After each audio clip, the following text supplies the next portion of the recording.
जय हिंद साथियों, स्वागत है आपका self study classes Vishwamit Jain YouTube channel और दोस्तों ऐप में। दोस्तों बहुत सारे स्टूडेंट को ऐप डाउनलोड नहीं करते बन रहा है या फिर कर भी लिया है तो कोर्स भी नहीं देख पा रहे हैं। तो मैं आज उनको बता दूं कि ये जो सेल्फ स्टडी क्लासेस इस प्रकार से जब आप प्ले स्टोर से करते हैं तो ये आपका वेल जो है आइकन उसमें लगा हुआ है ना। तो इस प्रकार से सेल्फ स्टडी क्लासेस आपको सर्च करना है और ऐसे आइकन में आपको ऐप मिलने वाला है। ठीक है, तो दोस्तों हम देखें कि प्ले स्टोर में आपको इस प्रकार से दिखेगा ये सेल्फ स्टडी क्लासेस। ठीक है, ये प्ले स्टोर में आपको सेल्फ स्टडी क्लासेस का ऐप दिखने वाला है। ठीक है, ये इमेज उसमें डली है, ये आइकन, ये लोगो उसमें डला है। ठीक है, अब दोस्तों इसको इंस्टॉल करना है, यहां से आप इंस्टॉल करेंगे। ठीक है, अब इंस्टॉल करेंगे तो वहां पर आपको नंबर मांगेगा, जीमेल नंबर मांगेगा, तो आपको ओटीपी आएगा, तो आप रजिस्टर करके आगे बढ़ेंगे। दोस्तों आज की इस वीडियो में हम पढ़ने वाले हिंदी साहित्य ट्रिकी वीडियो है ना। आज हम आपको ऐसे महत्वपूर्ण प्रश्न याद करवाएंगे, ऐसी फनी ट्रिक बताएंगे कि आप जिंदगी भर कभी नहीं भूल सकते। आप नेट एग्जाम की तैयारी कर रहे हैं, पीजीटी की कर रहे हैं, टेट एग्जाम या फिर आरपीएससी एग्जाम की तैयारी कर रहे हैं या एलटी ग्रेड की एग्जाम की तैयारी कर रहे हैं, तो ये वीडियो आपके लिए है दोस्तों। वीडियो को लाइक जरूर करें, ठीक है, और शेयर करना है। आज मैं फनी ट्रिक से और रोज आपकी सुबह 9:40 पर हिंदी साहित्य का ट्रिकी वीडियो आता है सेल्फ स्टडी क्लासेस पर, तो जरूर जुड़ें। ठीक है, स्टार्ट करते हैं दोस्तों आज का ये वीडियो। सबसे पहला जो हमारा प्रश्न है वो है कबीरदास की भाषा को पंचमेल खिचड़ी किसने कहा है। अब 2 सेकंड दोस्तों आपको दिए जाते हैं, आपको उत्तर बताना है। मैं आपको बता दूं कि वीडियो में सबसे पहले आपको टेस्ट करवाया जाएगा, फिर ट्रिक बताई जाएगी। ठीक है, तो कबीरदास की भाषा को पंचमेल खिचड़ी किसने कहा है, तो आपका बिल्कुल सही आंसर क्या हो जाएगा दोस्तों, किसने कहा है। उत्तर होगा श्याम सुंदर दास ने। किसने कहा, श्याम सुंदर दास, यानी कि आ नंबर आपका बिल्कुल सही हो जाएगा। अब एक चीज बताना दोस्तों कि जो पंचमेल खिचड़ी बनेगी वो कैसी बनेगी, सुंदर बनेगी कि नहीं बनेगी। सुंदर बनेगी ना, तो पंचमेल खिचड़ी कौन बोलेगा, श्याम सुंदर दास बोलेंगे ना। अब पंचमेल खिचड़ी है तो बहुत सुंदर बनेगी, तो श्याम सुंदर दास, यानी कि आपका आ नंबर जो है वो बिल्कुल सही हो जाएगा। ठीक है दोस्तों, फनी ट्रिक से याद करवाएंगे आपको, सिर्फ पूरा वीडियो देखना है। सत्यवती कथा के रचनाकार कौन है। अब 4 विकल्प हैं, 2 सेकंड भी आपको दिए जाते हैं, फिर मैं आपको फनी ट्रिक से याद भी करवा दूंगा। तो आपका बिल्कुल सही आंसर क्या हो जाएगा, सत्यवती कथा के जो रचनाकार हैं दोस्तों वो कौन है, ईश्वरदास। आपने बिल्कुल सही आंसर बताया, ईश्वरदास। अब इसको कैसे याद रखना है दोस्तों, एक चीज बताना कि जो ईश्वर हैं, ईश्वर की जो कथा होती है वो कैसी होती है, सत्य होती कि नहीं होती। अब उत्तर तो आपके हाथ है ना, वो कैसी होती है, सत्य होती है। ईश्वर की कथा हमेशा सत्य होती है, तो सत्यवती कथा के रचनाकार कौन होंगे, ईश्वरदास। ठीक है, इस प्रकार से हमें याद भी करना है दोस्तों। अगला जो हमारा प्रश्न है, सत्यवती कथा को सूफी काव्यधारा की प्रथम रचना किसने माना है, तो आपको जल्दी से उत्तर बताना है। सत्यवती कथा को सूफी काव्यधारा की प्रथम रचना किसने माना है, तो 2 सेकंड में आपने अपना उत्तर बताया दोस्तों, किसने माना है, हजारी प्रसाद द्विवेदी, यानी कि विकल्प नंबर जो सा है वो आपका बिल्कुल सही हो जाएगा। अब इसको कैसे याद रखोगे कि सत्यवती कथा को सूफी काव्यधारा की प्रथम रचना हजारी प्रसाद द्विवेदी ने माना। अब एक चीज बताना दोस्तों, हमने पढ़ लिया कि सत्यवती कथा ईश्वरदास की रचना है ना। अब सत्यवती कथा जब ईश्वरदास की रचना है तो इसको एक बार नहीं पढ़ा जाएगा दोस्तों, इसको 1000 बार पढ़ा जाएगा। कितने बार पढ़ा जाएगा, 1000 बार पढ़ा जाएगा। तो सत्यवती कथा को सूफी काव्यधारा की प्रथम रचना कौन मानेंगे, हजारी प्रसाद द्विवेदी, क्योंकि इसको 1000 बार पढ़ा जाएगा। हम बोलते हैं ना कृष्ण लीला 1000 बार सुन रहे हैं, रामायण 1000 बार सुन रहे हैं, रामचरितमानस 1000, क्योंकि ये सत्य कथा है ना। वैसे ही सत्यवती कथा ईश्वरदास की रचना है और इसको हम 1000 बार पढ़ेंगे। ठीक है, ऐसे याद रखना है दोस्तों। अब आपको बताना है आलवार भक्तों की संख्या कितनी मानी है, तो 2 सेकंड में आपको अपना उत्तर बताना है और आपका बिल्कुल सही आंसर क्या हो जाएगा, आंसर हो जाएगा दोस्तों आपका कितना, 12। आल बार, यहां पर क्या आ रहा है, आल वार, तो वार से क्या बनेगा आपका 12। आलवार भक्तों की संख्या कितनी मानी गई है, 12। ठीक है, वार से 12, यानी कि जो आ नंबर है वो आपका बिल्कुल सही हो जाएगा। ठीक है, अगला क्वेश्चन देखते हैं दोस्तों, अद्वैतवाद के प्रवर्तक कौन माने जाते हैं। अब 2 सेकंड में आप अपना उत्तर बता देना, फिर आपको ट्रिक से याद करवा देंगे हम। तो आपका बिल्कुल सही आंसर क्या होगा, अद्वैतवाद के प्रवर्तक। तब आपका बिल्कुल सही आंसर हो जाएगा क्या दोस्तों, शंकराचार्य, यानी कि जो आ नंबर है वो बिल्कुल सही है। ठीक है, और आपको पता है दोस्तों शंकराचार्य से क्या बनेगा, शंकर जी। और शंकर जी दुनिया में कितने हैं, अद्वितीय हैं। अद्वितीय हैं कि नहीं है, कि बहुत सारे हैं, अद्वितीय हैं दुनिया में। शंकर जी क्या है, अद्वितीय हैं। तो अद्वैतवाद के प्रवर्तक कौन होंगे, कौन होंगे, शंकराचार्य। ठीक है, तो इस प्रकार से याद रखना है। अगला बताना है दोस्तों, रैदास के गुरु का नाम क्या था, रैदास। तो आपका बिल्कुल सही आंसर क्या होगा, आपको बताना है दोस्तों रैदास के गुरु का नाम। तो हम भी कहते हैं कि हम राम के दास बनकर रहेंगे, हम राम के दास बनकर रहेंगे, राम के चरणों में रहेंगे, उनके दास रहेंगे। तो रैदास के गुरु का नाम क्या था, रामानंद, यानी कि जो आ नंबर है वो बिल्कुल सही हो जाएगा। ठीक है, रामानंद के कितने शिष्य थे दोस्तों, 12 शिष्य थे। ठीक है, और इनके जो है एक शिष्य थे कौन, रैदास, यानी कि रैदास के गुरु कौन थे, रामानंद थे। ठीक है, ये चीज याद रखनी है दोस्तों। अगला बताना, अनुराग बांसुरी के रचनाकार कौन है। 4 विकल्प हैं, 2 सेकंड भी आपको दिए जाते हैं। तो आपने बिल्कुल सही बताया है दोस्तों। अनुराग मतलब क्या होता है, अनुराग मतलब होता है दोस्तों प्रेम। क्या होता है, मैं अनुराग करता हूं, उससे प्रेम करता हूं। और जो प्रेम करता है ना, और प्रेम को क्या कहते हैं, और प्रेम की बांसुरी बजाता है वो क्या करेगा, है ना, उसी को कहते हैं हम क्या, मोहब्बत। तो यहाँ से नूर मोहम्मद, है ना, हम बोलते हैं ना नूर जहां से प्यार करते थे वो, नूर जहां से प्रेम करते थे। ऐसे ही नूर मोहम्मद की रचना है अनुराग बांसुरी, है ना, क्योंकि ये अनुराग करते थे, मोहब्बत करते थे, काय से, बांसुरी से। तो अनुराग बांसुरी के रचनाकार कौन होंगे, नूर मोहम्मद। इस प्रकार से आपको याद रखना है। अगला बताना है दोस्तों, रामचरितमानस में कितने कांड हैं। रामचरितमानस दोस्तों जल्दी से बताना है। आपका बिल्कुल सही आंसर क्या आ गया है, रामचरितमानस, है ना, ये तुलसीदास जी की रचना है। रामचरितमानस महाकाव्य है। ठीक है, और इसमें कितने खंड हैं, कितने कांड हैं, तो 7 कांड हैं। अब इसको कैसे याद रखोगे, है ना, तो रामचरितमानस दोस्तों आपको पता है कि राम के जीवन पर आधारित है, तुलसीदास जी की रचना है। ठीक है, और राम जी जब वन में जा रहे थे तो बहुत सारे लोग कहाँ जा रहे थे, साथ जा रहे थे, साथ। तो तुलसीदास ने सोचा यार सब लोग साथ जा रहे थे तो रामचरितमानस में भी 7 कांड रखेंगे, है ना, तो इसमें 7 कांड हैं। इस प्रकार से याद रखेंगे। विनय पत्रिका के रचनाकार कौन है दोस्तों, विनय पत्रिका। अब एक चीज बताना दोस्तों कि संसार में सबसे ज्यादा विनय राम जी की किसने की है, विनय पूर्ण दोहे लिखे हैं, विनय की है किसने की है, तो वो की है दोस्तों किसने, तुलसीदास जी ने। ठीक है, तुलसीदास यानी कि जो आ नंबर है वो बिल्कुल सही है ना। आपने सुना है, क्या सुना है कि चित्रकूट के घाट में भई संतन की भीड़, तुलसीदास चंदन घिसे तिलक देत रघुवीर। दोस्तों जो विनय पत्रिका है ये ब्रज भाषा में तुलसीदास जी की रचना है। याद रख लेना, कई बार पूछी जाती है कि विनय पत्रिका की भाषा क्या है, तो भाषा है ब्रज भाषा और तुलसीदास जी की है। ठीक है, अगला बताना दोस्तों, भक्तमाल के रचनाकार कौन है, भक्तमाल।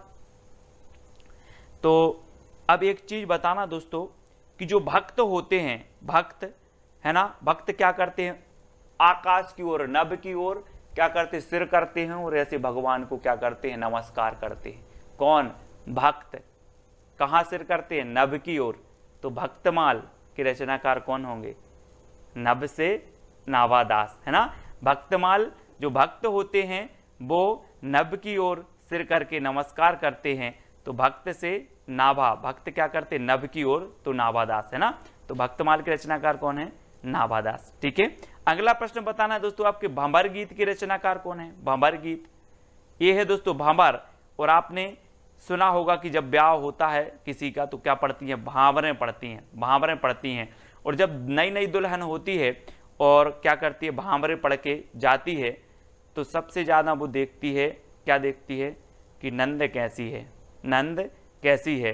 और नंद अगर तेज हुई तो सोचती है यार नंद की भांवर पड़ जाती जल्दी, नंद की भंवर जल्दी पड़ जाती। तो भंवर गीत के रचनाकार कौन होंगे, नंद की भांवर पढ़वाते हैं जल्दी, तो नंददास, यानी कि बा नंबर आपका बिल्कुल सही होगा। ठीक है, भंवर गीत नंददास की रचना है। ठीक है, तो जो कृष्ण काव्य धारा थी दोस्तों, कृष्ण काव्य धारा में सूरदास जी के बाद नंददास जी का नंबर आता था, है ना। अगला बताना है रामायण महानाटक की रचनाकार कौन है। मैं सिर्फ दोस्तों ट्रिक से याद करवा रहा हूं, बहुत सारी चीजें आपको बता सकता हूं, लेकिन रामायण में ट्रिक से ही याद करवा रहा हूं ताकि आपको याद हो जाए। ठीक है, तो रामायण महानाटक की रचनाकार कौन है। अब दोस्तों आपको 2 सेकंड में उत्तर बताना है, और मैं थोड़ी सी आपको हिंट दे रहा हूं कि जो रामायण महानाटक है और जो रामायण है वो हमारी क्या है, प्राण है कि नहीं है।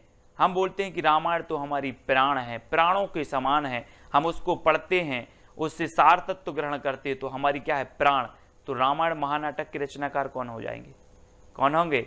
अब आपको ही बताना है कि रामायण तो हमारी प्राण है, तो प्राणचंद्र चौहान, यानी कि जो बा नंबर है वो आपका बिल्कुल सही हो जाएगा। ठीक है, अगला प्रश्न देखते हैं दोस्तों, रामचंद्रिका को छंदों का अजायब घर किसने कहा है। अब दोस्तों सबसे पहली बात तो यही आती है, एक क्वेश्चन पूछा जाता है कि छंदों का अजायब घर किसे कहा जाता है, तो आप बता देते हो केशवदास की रामचंद्रिका को। ठीक है, लेकिन रामचंद्रिका को छंदों का अजायब घर कहा किसने है। तो एक चीज बताएं कि जिसने इस रामचंद्रिका का स्वरूप देखा होगा वो ही बता सकता है कि ये छंदों का अजायब घर है।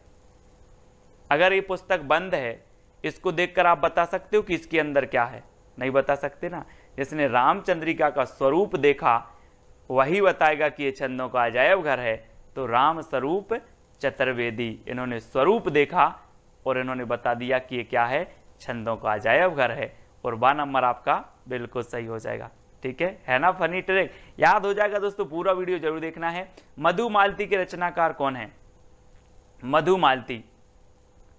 आपने दोस्तों एक वो सुना होगा कि बैर कराते मंदिर मस्जिद और मेल कराती मधुशाला, एक सुना है ना आपने।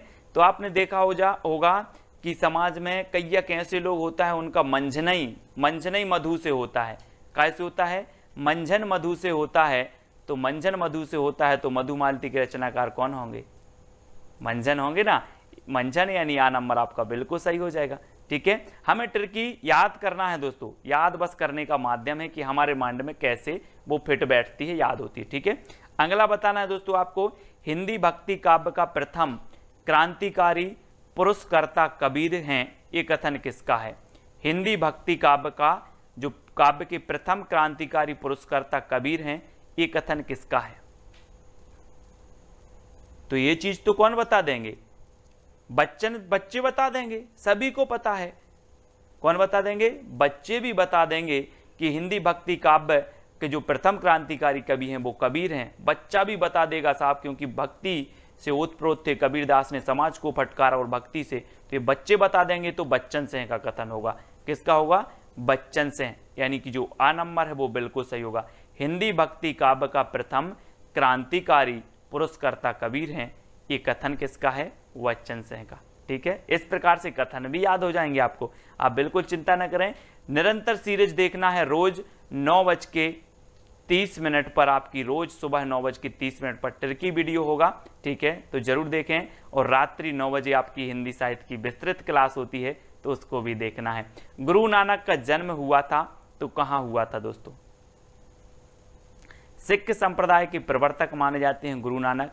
अब यहां पर क्या आ रहा है, नानक, नाना आ रहा है, तो ननकाना, नानक ननकाना, है ना, इस प्रकार से। तो गुरु नानक का जन्म हुआ था कहां पर, ननकाना, आ नंबर आपका बिल्कुल सही हो जाएगा।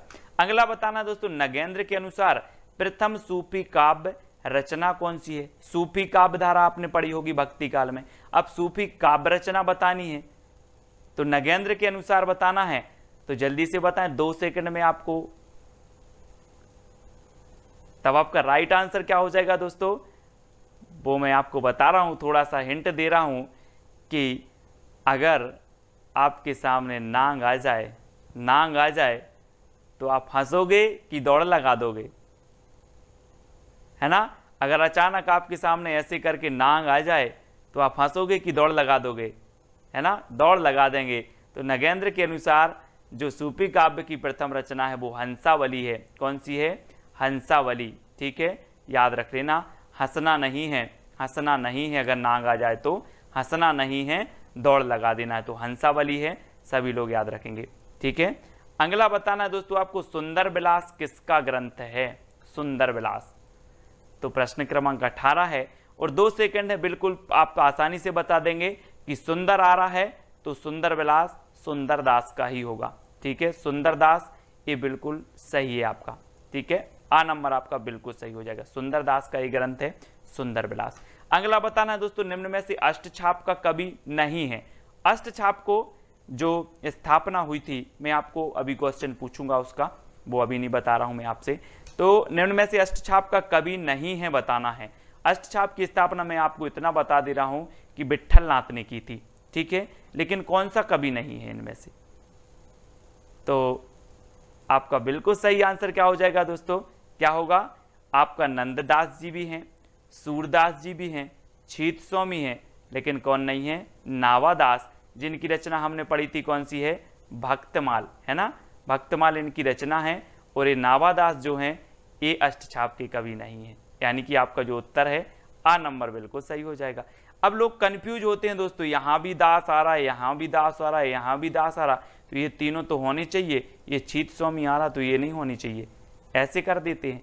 लेकिन जिन्होंने पढ़ा है उनको ज्ञान है। कुंभन दास के गुरु कौन थे दोस्तों? वल्लभाचार्य, रामानंद, कबीरदास या विट्ठलनाथ? तो अब दोस्तों यहाँ पर बताना है, फंस गई ना कैसेट, कि वल्लभाचार्य के हैं कि विट्ठलनाथ के हैं। तो दोस्तों एक चीज मैं आपको हिंट दे रहा हूं कि अगर कुंभ के मेले में जाना है तो क्या होनी चाहिए? बल होना चाहिए, क्योंकि भीड़ इतनी रहती है, भीड़ इतनी रहती है कि आपके अंदर अगर बल नहीं होगा तो आप कुंभ के मेले में नहीं जा सकते। तो कुंभ के मेले में बल चाहिए, तो कुंभन दास के गुरु कौन होंगे? बल से वल्लभाचार्य, यानी कि जो आ नंबर है वो आपका बिल्कुल सही हो जाएगा। ठीक है, इस प्रकार से याद रखना है। अब दोस्तों आपका एक चैलेंज प्रश्न है जिसका उत्तर आपको कमेंट में लिखना है कि अष्टछाप की स्थापना कब हुई थी। एक एक बंदा जिन्होंने भी ये वीडियो देखा है, जिनको भी वीडियो अच्छा लगा है, जो भी हमारे हिंदी साहित्य के सही ओरिजिनल स्टूडेंट हैं, वो अष्टछाप की स्थापना कब हुई थी इसका उत्तर कमेंट में लिखेंगे। चैलेंज प्रश्न है आपके लिए। ठीक है, हर बंदा लिखेगा और प्रोत्साहन के लिए 2 शब्द लिखेंगे कि सर इसी प्रकार के वीडियो और बनाए। ये तो सरल प्रश्न थे, कठिन कठिन प्रश्न भी आपको याद हो जाएंगे, कोई बड़ी बात नहीं है। हिंदी साहित्य की रचनाएं याद हो जाएंगी, प्रश्न याद हो जाएंगे, काल हो जाएंगे, सब कुछ होगा याद, है ना। सिर्फ आपको वीडियो को लाइक करके अपने मित्रों तक शेयर करना है। और सुबह रोज 9 बजे 9:30 पर 9:30 पर आपका ट्रिकी वीडियो जरूर आएगा रोज, तो रोज आपको देखना है। जय हिंद साथियों, स्वागत है आपका self study classes with Sumit Jain YouTube channel और दोस्तों ऐप में। दोस्तों बहुत सारे स्टूडेंट को ऐप डाउनलोड नहीं करते बन रहा है, या फिर कर भी लिया है तो कोर्स भी नहीं देख पा रहे हैं। तो मैं आज उनको बता दूं कि ये जो सेल्फ स्टडी क्लासेस इस प्रकार से जब आप प्ले स्टोर से करते हैं तो ये आपका वेल जो है आइकन उसमें लगा हुआ है ना। तो इस प्रकार से सेल्फ स्टडी क्लासेस आपको सर्च करना है और ऐसे आइकन में आपको ऐप मिलने वाला है। ठीक है, तो दोस्तों हम देखें कि प्ले स्टोर में आपको इस प्रकार से दिखेगा ये सेल्फ स्टडी क्लासेस। ठीक है, ये प्ले स्टोर में आपको सेल्फ स्टडी क्लासेस का ऐप दिखने वाला है। ठीक है, ये इमेज उसमें डली है, ये आइकन, ये लोगो उसमें डला है। ठीक है, अब दोस्तों इसको इंस्टॉल करना है, यहां से आप इंस्टॉल करेंगे। ठीक है, अब इंस्टॉल करेंगे तो वहां पर आपको नंबर मांगेगा, जीमेल नंबर मांगेगा, तो आपको ओटीपी आएगा, तो आप रजिस्टर करके आगे बढ़ेंगे।